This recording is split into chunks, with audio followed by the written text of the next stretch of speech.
Première table ronde de la matinée. Donc c'est Bertrand Jonquois de Nemo qui va venir être notre modérateur, qui va nous bonjour, qui va nous présenter plus en détail les gens qui vont participer à cette table ronde. Vous avez, c'est bon pour les micros? Okay. Donc Alessandro Telung de Redshift, Christelle Lecoq de Bookbeo, Alexandre Winter, donc on a annoncé de LTO Technologies, et Arnaud Bourboulon de Alcatel. À vous. Bonjour à tous, merci beaucoup. Effectivement, on va essayer de passer une petite demi-heure ensemble avec des invités de marque pour vous parler des perspectives technologiques telles que évoquées juste avant pour le marketing mobile et les marques. On a en fait souhaité insister sur le sujet pour les marques, et Christophe nous a imposé ce thème, mais il a bien fait, en essayant d'être le plus concret. C'est ce que j'ai demandé à nos intervenants aujourd'hui. Merci. On a un timing là, je vous dirai ça. Et essayer d'être le plus concret avec des exemples concrets d'utilisation pour les marques pour que ça soit le plus simple et le plus compréhensible pour vous. Je vais d'abord peut-être me présenter, et puis après chacun d'entre nous se présentera aussi. Donc moi je suis Bertrand Jonquois, je suis le directeur général de Nemo Agency, qui est une agence de marketing mobile, et je suis aussi administrateur de la Mobile Marketing Association, qui est partenaire de l'événement aujourd'hui. Voilà. Donc je vais vous passer la parole, si vous pouvez faire une petite introduction rapide, présenter en quelques minutes chacun d'entre vous vos sociétés, et puis après on rentrera dans les exemples concrets. Donc je me présente, Arnaud Bourboulon, je suis le directeur général de MNC, Mobile News Channel, qui est un ASP mobile originaire de Suisse à la base. On a été créé il y a plus de 10 ans maintenant. Et depuis 2004, nous sommes une filiale à 100% du groupe Alcatel-Lucent. En Suisse, nous sommes numéro 1 sur notre secteur. Donc on a aujourd'hui 600 clients à qui on fournit donc une palette très très large de services mobiles. SMS, MMS, paiement, maintenant de plus en plus effectivement sur base de smartphone et tout ce qui va avec. Et en fait, depuis maintenant un peu plus de 6 mois, on a intégré toute une équipe de notre maison mère Alcatel-Lucent dans le domaine de la réalité augmentée, qui s'appelle DECAPS. Donc peut-être certains d'entre vous ont vu notre stand ici. Donc équipe qui avait été lauréate d'un défi d'innovation interne à la société Alcatel-Lucent, et donc qui est un intégrateur de différentes solutions de réalité augmentée pour smartphone, dont d'ailleurs Bookbeo est ici présent, et qui nous a permis d'élargir le scope des services qu'on rend. Et aujourd'hui, on annonce lors de ce salon justement le lancement de notre nouvelle plateforme qu'on appelle Marketing 360, qui est une solution qui permet en fait aux annonceurs de pouvoir gérer, on va dire, de bout en bout l'ensemble de la relation de marketing direct sur le mobile, depuis la collecte d'opt-in, soit à travers des applications smartphone, soit à travers Facebook. On en a parlé tout à l'heure, mais on a développé une application qui permet de mobiliser des pages fans, ou des fans sur des pages fans, jusqu'à donc la réalisation de campagnes de marketing direct en push, par SMS, qui a encore de beaux jours devant elle, par notif smartphone, où aujourd'hui on peut faire beaucoup de choses avec, et en pull, donc notamment pour l'accès à des promotions géolocalisées. Merci Arnaud. Bonjour, moi donc je suis Christelle Lecoq et je suis directrice associée d'une agence qui s'appelle Bookbeo. Donc Bookbeo est né en 2008 d'une idée qui était au départ d'intégrer de la vidéo dans les livres pour enfants. On a cherché différentes solutions et dans nos réflexions, courant 2007 est apparu l'iPhone et on s'est intéressé au code 2D et on s'est dit que c'était certainement le moyen le plus simple d'intégrer des contenus vivants dans des supports imprimés. Donc on a travaillé sur cette idée, on a déposé notre première application en 2008. Bookbeo a déposé la première application de décodage française de code 2D dans l'App Store. Et on a développé derrière une plateforme de gestion de contenu de médias, donc, qui nous permet d'intégrer des scénarios derrière des codes 2D ou des codes 1D, demain derrière de la reconnaissance d'images ou d'autres tags à venir, comme du NFC. L'idée, c'est de raconter des histoires et d'avoir des contenus qui sont actualisables, modulables, de proposer des scénarios qui sont contextualisés. Et derrière, bien sûr, cette plateforme de gestion des médias, il y a aussi une analyse très fine de l'audience. Parce que dans le cadre de l'application BookBeo, on va au-delà du décodage. On est capable aussi de mesurer, bien sûr, tous les scans, la géolocalisation, mais aussi toutes les actions des mobinautes, c'est-à-dire les actions de partage, les actions de réaffichage et les actions de téléchargement. Donc notre cœur de métier, c'est d'augmenter les contenus, on dit d'augmenter la réalité. Donc c'est d'apporter des contenus vivants dans tout ce qui est support imprimé, mais aussi d'aller plus loin demain, de travailler sur la complémentarité des écrans. Merci Alexandre. Bonjour. Alors moi je me présente, je suis Alexandre Winter, je suis le directeur général de LTU Technologies, je suis un des cofondateurs de la société. Alors nous on est un petit peu atypique ici parce qu'on n'est pas une agence de développement, on ne fait pas d'application à proprement parler, mais on fabrique de la technologie. Donc notre histoire, c'est qu'on est une société qui vient de l'INRIA, on a commencé en 2000, on est vraiment une société de technologues et au départ 4 chercheurs dans leur labo. On a toujours travaillé sur des technologies de reconnaissance d'images. Donc c'est vraiment ce qu'on sait faire. On fait uniquement ça. On pense qu'on le fait plutôt pas trop mal. Notre histoire, c'est que donc au départ, on a vendu nos technologies principalement à des gens qui n'ont rien à voir avec le mobile, qui sont la police, les agences de gouvernement en général pour la défense. On fait aussi beaucoup de veille média, par exemple, chercher des logos dans la presse, compter les pubs dans la presse, etc. On a des applications vraiment dans des domaines assez variés. Et on s'est mis au mobile, le mobile est venu à nous plutôt, je dirais, fin 2009. Bon, alors j'en parlais tout à l'heure avec Bertrand, c'est pas tout à fait vrai, parce qu'on a eu une première application mobile, c'était en 2003-2004. Je pense que ça vaut le coup de raconter cette histoire, elle est intéressante. Alors, donc bon... Sur le papier, c'est une application mobile, un terminal mobile avec une caméra qui était là pour reconnaître des objets de la vie réelle et les comparer avec une base de données préexistante. Sauf que le terminal mobile, c'était un laptop connecté à une webcam et que ça servait aux douaniers pour contrôler les containers donc à l'arrivée à la douane, pour vérifier, pour reconnaître les logos. Donc on va dire par exemple un logo sur un t-shirt d'un club de foot et le comparer à l'original et voir si c'était le même ou pas, parce que quand c'est pas exactement le même, en général c'est une contrefaçon. Donc bon, voilà, c'était une première incursion dans le domaine. Première application mobile avec un laptop, quoi, en fait. Voilà, exactement. Ouais, donc voilà. Mais bon, comme je le disais là, depuis fin 2009 en gros, on a beaucoup de clients dans le mobile, c'est vraiment devenu une part importante de notre chiffre d'affaires. Et donc croissante de plus en plus. Donc on vend à des startups, on vend à des agences mobiles sur des campagnes particulières, on vend également à des marques, et on vend vraiment la possibilité de rajouter dans une application mobile ou dans une campagne mobile un bouton qui va permettre de reconnaître un objet imprimé de la vie réelle, quoi, et de le mettre en rapport avec un contenu mobile numérique. Merci à tous les trois pour cette présentation rapide et simplifiée de vos activités. Ce que je voudrais maintenant, c'est qu'on donne quelques exemples. On a évoqué avant de venir ici quelques exemples concrets. Donc, ce que je me propose de faire, c'est de lancer un peu le sujet sur quelques-uns des exemples concrets d'applications mobiles innovantes pour les marques. Encore une fois, on s'est vraiment orienté vers des choses qui fonctionnent aujourd'hui et qui sont utiles pour les marques. Et peut-être que... Comme on n'est pas loin de la journée de la femme, on va laisser la parole à Christelle pour commencer. Mais j'aimerais bien que tu nous parles du projet Dynamique Entrepreneurial que je trouve extrêmement intéressant. Oui, alors depuis le début de l'année, on collabore avec le magazine Dynamique Entrepreneurial, qui est un magazine gratuit qui tire à 50 000 exemplaires, qui est diffusé dans les CCI et à destination des entrepreneurs, des PME, TPE. Et ils ont un axe éditorial qui est de mettre en avant les entrepreneurs, les témoignages. Et donc on a réussi à faire avec eux un peu ce qu'on voulait faire au départ dans BookBeo, qui est vraiment l'origine, c'était d'augmenter un support imprimé, une histoire qui est travaillée, enfin des histoires qui sont racontées en texte et en images avec des interviews vidéo.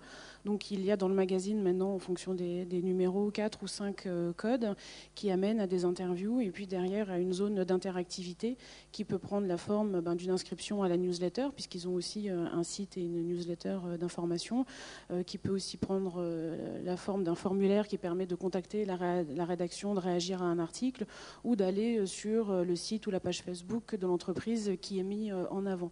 Donc là, l'idée, c'est vraiment d'augmenter les contenus rédactionnels par des contenus vivants, de travailler sur la création de supports hybrides qui sont papier et vidéo, parce qu'on n'est pas obligé de choisir entre du papier ou du 100% dématérialisé. Il y a une place pour des supports comme ça, mixtes, de créer une interaction avec le lectorat, et puis de faire des choses qui sont cohérentes entre ce qu'on met dans le papier et puis sur Internet. Alors, sachant que l'avantage pour eux, c'est qu'ils ont 4 ou 5 codes, c'est toujours les mêmes, et bien sûr, on va actualiser les contenus, et que derrière, ils remontent aussi des stats. Enfin, c'est assez intéressant pour eux en termes de suivi. Est-ce que tu peux dire 2 choses sur les usages aujourd'hui qu'on constate? Quel est l'usage pour eux aujourd'hui? On ne va pas se mentir, on n'est pas sur du raz-de-marée, mais on est à peu près sur un taux de retour par rapport à la diffusion qui est de 5%. Voilà. Mais sur 2 premiers numéros. Je pense qu'ils ont bien compris qu'on va travailler dans la durée. Et comme je pense que là, on est sur des choses qui sont pertinentes en termes de contenu, puisqu'on fait vraiment la promesse de dire aux gens, on vous parle d'une entreprise et où il y a un article de fond, et derrière, vous avez un témoignage, et c'est ce qui est quand même intéressant. Mais si on fait un petit parallèle et qu'on dit que le magazine devient cliquable grâce à ça, 5% de taux de clic, c'est beaucoup. Oui, non, mais c'était déjà pas mal. Mais c'est vrai qu'on va toujours me dire, oui, mais comparé à des taux de clics sur Internet, oui. Et je dis aussi qu'on a une qualité, c'est-à-dire que les gens qui scannent, le code, ils font vraiment une démarche volontaire. Donc c'est aussi une qualité de contact qui est vraiment, je pense, intéressante. D'accord, merci. Alexandre, est-ce que tu peux nous parler de l'exemple La Redoute, qui est aussi un exemple qu'on a évoqué ensemble et qui était extrêmement intéressant et instructif? Oui, alors la Redoute, c'est un exemple assez intéressant. Donc je vous explique comment ça fonctionne. D'abord, ils ont une application mobile qui permet d'acheter sur le catalogue, donc en consultant le catalogue sur l'application et en commandant des objets sur le catalogue. Bon, La Redoute, c'est que le gros de leur chiffre d'affaires est quand même fait à partir du catalogue papier lui-même. Donc leur challenge, c'était de mettre en rapport le catalogue papier, mais avec l'application, parce que bon, c'est vrai qu'on sait qu'on achète relativement facilement sur des portables. L'objectif, c'était vraiment d'utiliser cette nouvelle fonctionnalité, ce nouveau device pour développer les commandes. Donc, ce qu'ils ont simplement fait, c'est qu'ils ont rajouté une fonctionnalité dans l'application existante qui permet d'ouvrir, donc qui ouvre la caméra et qui vous permet de pointer le téléphone vers une des pages du catalogue. Le téléphone va ensuite, l'application va reconnaître les objets de la page et puis vous les proposer immédiatement donc pour les rajouter dans le panier. Donc la différence, c'est qu'il n'y a pas besoin de taper dans l'application les 10 ou 11 chiffres le numéro d'item qu'on veut commander. Donc ça a significativement développé le nombre de commandes sur l'application. Et c'est vrai que c'est assez intuitif à utiliser, c'est sympa, il n'y a pas de clic, on pointe le téléphone et ça y est. Quoi. Donc là, on parle vraiment d'un vrai usage de la reconnaissance d'image appliqué concrètement pour un grand VP6 comme La Redoute. Voilà. Est-ce qu'on a des chiffres d'usage ou est-ce que tu peux communiquer sur ces là, chiffres? Il va falloir leur demander directement. Bon, d'une part, nous, on n'a pas tout. Hein. Encore une fois, on est uniquement le fournisseur de technologie image, donc forcément, on voit les images qui arrivent et qui matchent ou pas. Mais bon, sur les statistiques d'utilisation, je les connais, mais je ne peux pas vous en parler, il faudra leur demander directement. Le volume de travail que ça représente pour travailler sur ce catalogue, c'est quoi? Ça a quel impact pour La Redoute? En termes d'utilisation de nombre de requêtes? En termes surtout de reconnaissance des images, est-ce qu'il faut faire un gros travail pour faire en sorte que les images soient bien référencées ou est-ce que ça se fait automatiquement? On en parlera peut-être encore un petit peu tout à l'heure, mais c'est vrai que, comme le disait Alexandre tout à l'heure, aujourd'hui le challenge c'est de faire travailler ensemble des gens qui n'ont pas l'habitude de travailler ensemble. Les gens qui font le papier, les gens qui font le numérique mobile, les gens qui font le numérique, le site internet, et les gens qui ne se parlent pas d'habitude.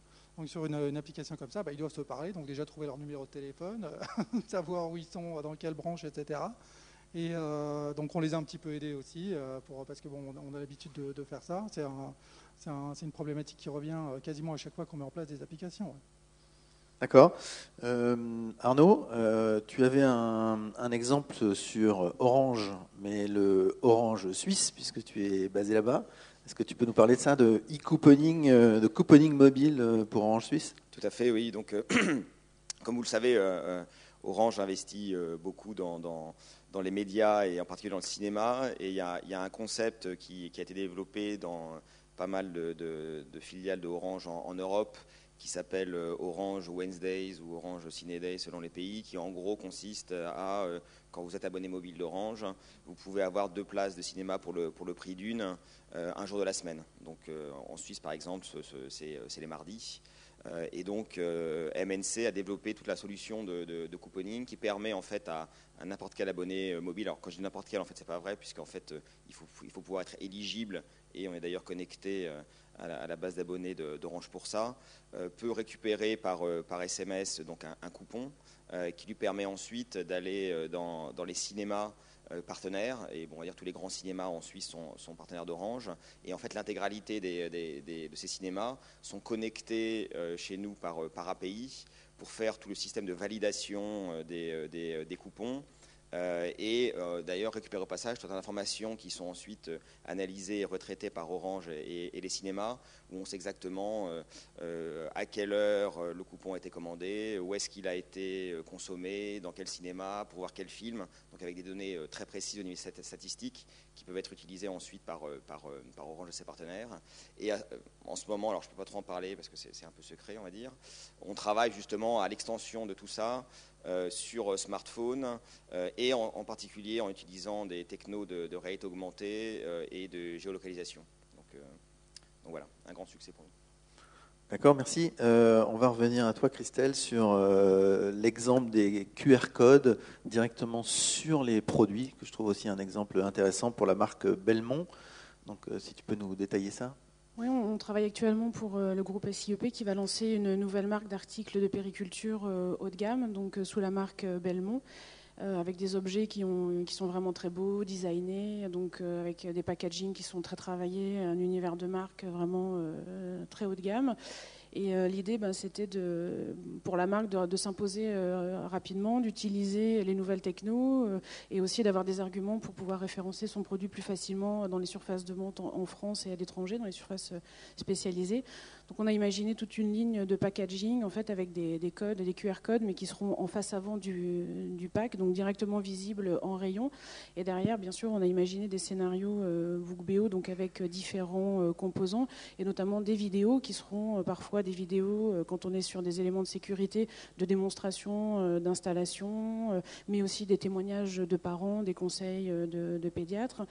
Et là où c'est intéressant, c'est qu'on a aussi développé l'application qui va avec, c'est-à-dire bien sûr tout ce qu'on a développé pour BookBeo, on l'a mis dans SDK qu'on peut intégrer facilement dans des applications existantes ou dans des applications qu'on développe nous-mêmes.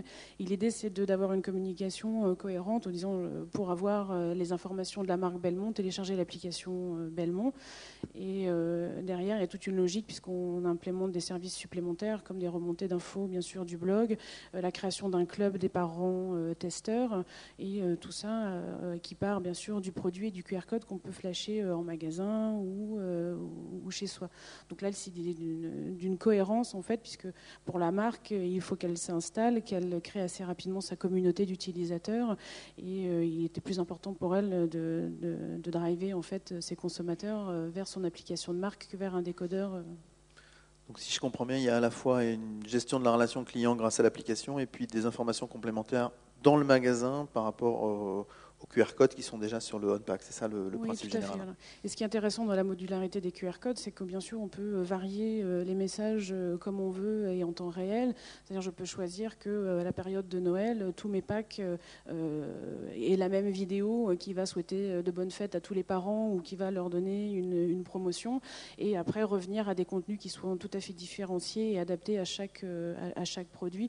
Et tout ça en temps réel. Et bien sûr aussi avec des données qui sont intéressantes sur le nombre de scan en géolocalisation et puis sur la vie des contenus, c'est-à-dire que comme dans l'application et dans le SDK, on a directement intégré les fonctions de partage sur Facebook, sur Twitter, par mail, c'est aussi intéressant parce que derrière on pourra aussi travailler sur des programmes de fidélité, enfin aller un peu plus loin dans la démarche. Combien de produits tagués prévus ? Alors on va commencer par une gamme de 30 packs en magasin et puis on verra par la suite. Toutes les vidéos ne seront pas différentes dès le départ, mais on y travaille. D'accord, merci. Alors, Social Network. Là, forcément, ça va vous parler à tous, mais il y a un exemple intéressant autour de ce film, plus largement, mais Alexandre, si tu peux nous dire ce qui s'est passé sur ce sujet. Là aussi, un exemple très intéressant. Américain. Voilà, américain, dont on a une présence aux États-Unis, on a 2 bureaux, enfin, on est assez présent là-bas. Donc Social Network, c'est une application qui a été mise en place par une agence dont je ne peux pas citer le nom, mais bon, vous trouverez facilement. Hein. Mais l'idée, c'était de... L'agence américaine. L'agence américaine, oui.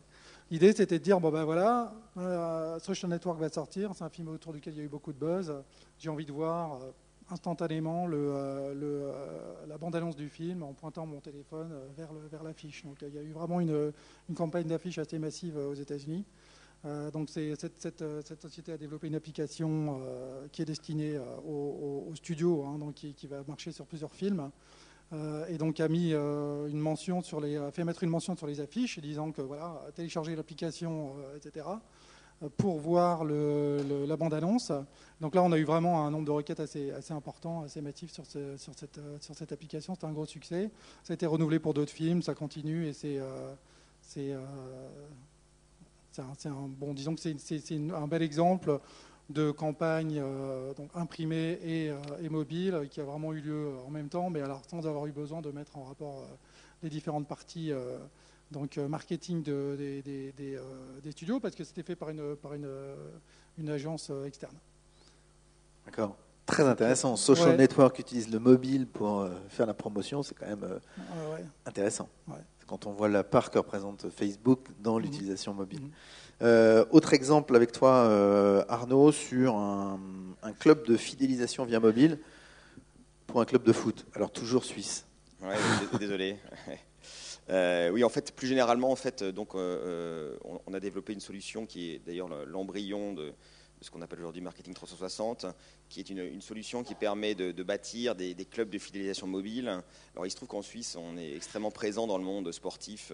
Tous les grands clubs de foot suisses travaillent avec nous. L'intégralité des clubs professionnels de hockey sur glace, qui est l'autre sport national en Suisse, travaille avec MNC.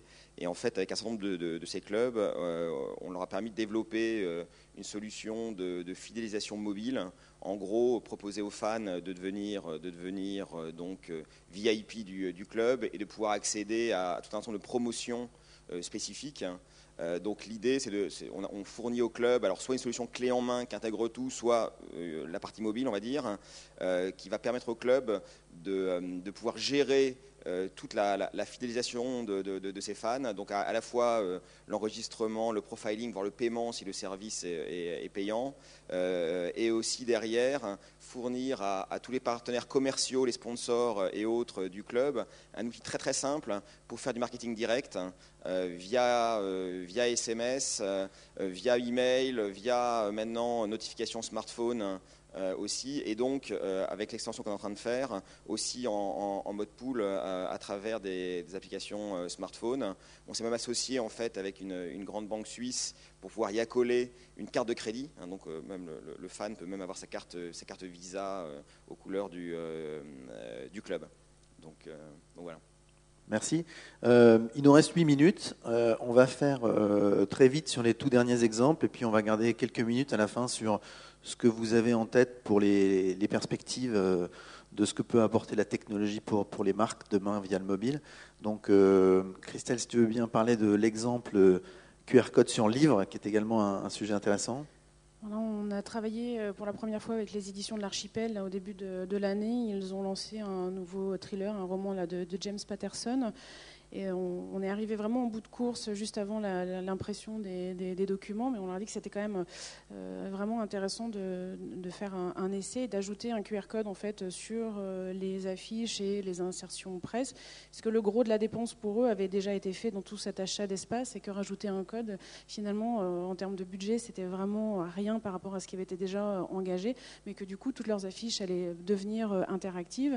Et donc on a développé derrière une page mobile qui permettait en fait aux mobinautes de découvrir les 20 premières pages du roman, de découvrir la biographie de l'auteur, et puis surtout on avait parié sur le fait que les gens allaient passer dans la gare, scanner le code, lire les pages et qu'ils allaient se laisser prendre par le suspense et qu'ils avaient vraiment envie de connaître la suite et donc intégrer le lien pour commander directement le livre sur Amazon en se disant comme ça je pourrais lire la suite directement le lendemain chez moi, parce que l'intérêt c'est d'acheter à la fin l'objet réel, voilà, avec un système aussi pour les personnes qui ne voulaient pas le lire sur le mobile, la possibilité de se faire envoyer l'extrait par PDF ou de le télécharger sur son mobile aussi. Une sorte de bande-annonce du livre, en fait. Exactement, mais d'ailleurs la prochaine campagne qu'on fera avec eux, le QR code, puisque là on a pu travailler un petit peu en amont, sera aussi sur le livre et sur une jaquette promotionnelle, et on travaillera vraiment sur un scénario vidéo avec un book trailer, parce que ça se fait beaucoup justement aux États-Unis et pas encore en France, avec toujours la même logique de donner un avant-goût de l'univers et de proposer derrière un achat ou du lien vers Facebook, l'idée étant aussi de parier sur l'achat coup de cœur en situation de mobilité et d'utiliser pour eux aussi le mobile, finalement, de commencer à communiquer sur mobile et d'utiliser cet objet comme aussi un nouveau canal de promotion et de vente. Dernier exemple avec Alexandre on a parlé tout à l'heure de club de fidélisation. Là, on va réutiliser aussi des vieilles recettes, notamment la chasse au trésor utilisée via mobile. Donc je pense que là, on utilise des vieilles recettes, mais elles fonctionnent aussi avec le mobile. Voilà, on rajoute quelques ingrédients un peu nouveaux, mais on en parlait. Il y a eu des présentations, une présentation très intéressante hier c'était Scanbox, c'est ça, qui est un peu sur le même principe. C'est un outil assez classique des marques pour engager la discussion avec leurs consommateurs. C'est effectivement la chasse au trésor. Donc, nous, on a travaillé avec un magasin de bonbons à New York. Alors, je vous rassure, ils ne payent pas en bonbons, mais donc c'est un magasin de bonbons assez connu qui s'appelle Dylan's Candy Bar, qui a été créé par la fille de Ralph Lauren, donc il n'y a pas beaucoup de buzz autour. C'est une des destinations touristiques à New York, donc beaucoup de trafic dans le magasin. Leur objectif, c'était de récupérer des adresses e-mail de leurs consommateurs, de leurs clients. Donc, il faut savoir qu'aux États-Unis, chaque fois qu'on va acheter quelque chose à la caisse, on vous demande votre adresse e-mail. Moi, je la donne jamais, j'ai assez de spam. Mais donc là, l'idée, c'était de récupérer des adresses e-mail et des adresses e-mail un peu plus qualifiées, donc de gens qui utilisent leur e-mail, qui savent comment ça fonctionne et qui l'utilisent de manière régulière. Donc, ils ont organisé une chasse au trésor dans le magasin. Donc, en fait, on rentrait dans le magasin, il y avait un grand panneau donnant quelques indices. Il fallait trouver donc une barre de chocolat à partir de ces indices, la prendre en photo et l'envoyer par e-mail. Une adresse donnée. Si c'était la bonne barre de chocolat, évidemment, c'était analysé par reconnaissance d'image par notre technologie. Si c'était la bonne barre, on répondait un email donnant un indice pour trouver l'indice suivant, en fait l'objet suivant. Si vous trouviez l'objet suivant, vous aviez un coupon, donc un code barre dans l'email qui vous permettait d'avoir 10% de réduction à la caisse. Donc l'objectif a été atteint en nombre d'emails récupérés. Ça, c'est important, mais c'est aussi le plus important pour eux, c'est que le taux de retour sur les emails envoyés était 90% supérieur au taux de retour moyen.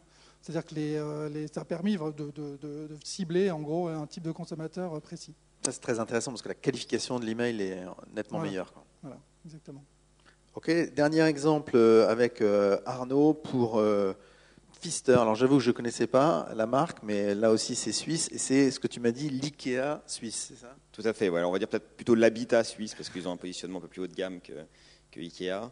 Et là aussi on recycle un peu des choses qu'on connaissait déjà bien, qui est l'instant gagnant. Oui, enfin, c'est la démarche assez intéressante. Donc Pfister a l'habitude de faire des campagnes de marketing direct. Ils ont 300 000 personnes en base, ce qui pour la Suisse, qui est un pays de 8 millions d'habitants, est quand même assez important.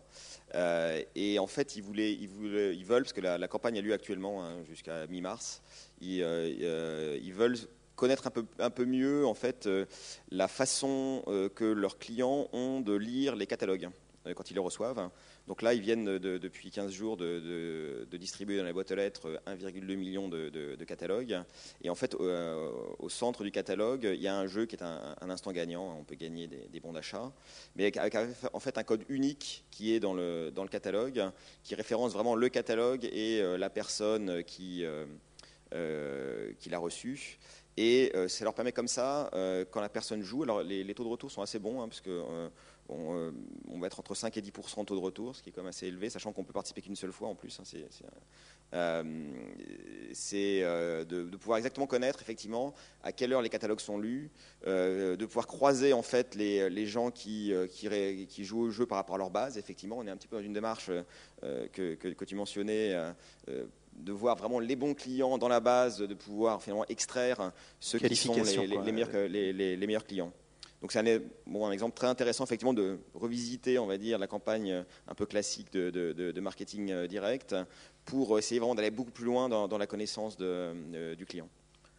Merci. Il nous reste 2 petites minutes pour conclure. Je vois qu'on fait des grands signes. Ce que je voudrais, c'est avoir vos points de vue sur... là, on a parlé beaucoup d'un certain nombre de technologies, QR code, reconnaissance d'image, etc. Quelles sont les prochaines technologies que vous voyez, encore une fois, adoptées par les marques? Qu'est-ce qui vous paraît le plus important? On en a évoqué quelques-unes. NFC, réalité augmentée. Est-ce que ces choses-là sont importantes pour vous? Et quelles sont les plus importantes? Ou en tout cas, quelles sont celles qui seront adoptées le plus par les marques? Christelle. Alors nous, on va continuer à travailler sur la qualité des expériences, donc sur le contenu. On changera certainement et on va enrichir les portes d'entrée. Donc effectivement, le QR code, la data matrix, le 1D, on le fait déjà. On intégrera sans doute rapidement la reconnaissance d'image, le NFC aussi. On considère qu'il y a toujours un intérêt à enrichir des contenus, des supports physiques et de contenus vivants. Ce qui est chez nous un axe important de développement, c'est ce qu'on appelle les scénarios contextualisés, avec des conditions, et notamment la géolocalisation.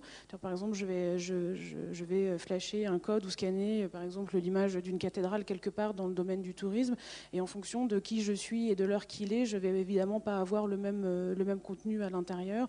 Si je suis un enfant, je vais avoir un parcours de visite adapté à mon niveau. Si je suis une personne anglaise, j'aurai les contenus qui seront en anglais. Et puis, s'il est trop tard le soir, on va pas me conseiller d'aller visiter le musée qui est à côté parce qu'on sait qu'il va être fermé. Donc, c'est toute cette adaptation en fait des contenus et des scénarios aux conditions et adaptés aux situations de mobilité. Si je résume, c'est la contextualisation de la géolocalisation, c'est ça? Tout à fait. D'accord. Ouais. Alexandre, tu as évoqué, quand on a parlé de ce sujet avant de se voir ici, une idée que j'aimais beaucoup, qui était les 4 écrans et non pas les 3 écrans. J'ai trouvé ça très intéressant. Si tu peux développer cette idée. Oui, on a beaucoup parlé des 3 écrans dans la conférence. Bon, c'est un thème classique. Aujourd'hui, juste pour rappeler, les 3 écrans, la télé, l'ordinateur, le smartphone. Voilà, tout à fait.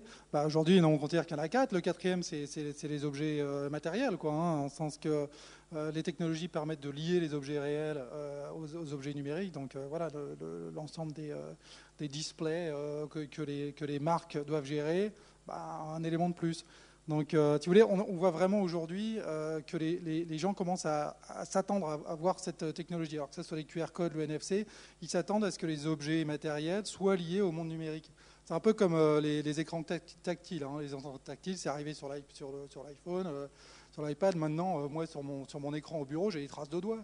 Les gens qui viennent travailler avec moi, ils cliquent, etc. Bon, les objets, maintenant, c'est des objets de campagne. Alors, les objets marketing, c'est déjà comme ça. Les gens cherchent où est le QR code, où est la mention de l'application qui va pouvoir le reconnaître. Et il faut vraiment que les marques considèrent leur campagne marketing avec cette dimension.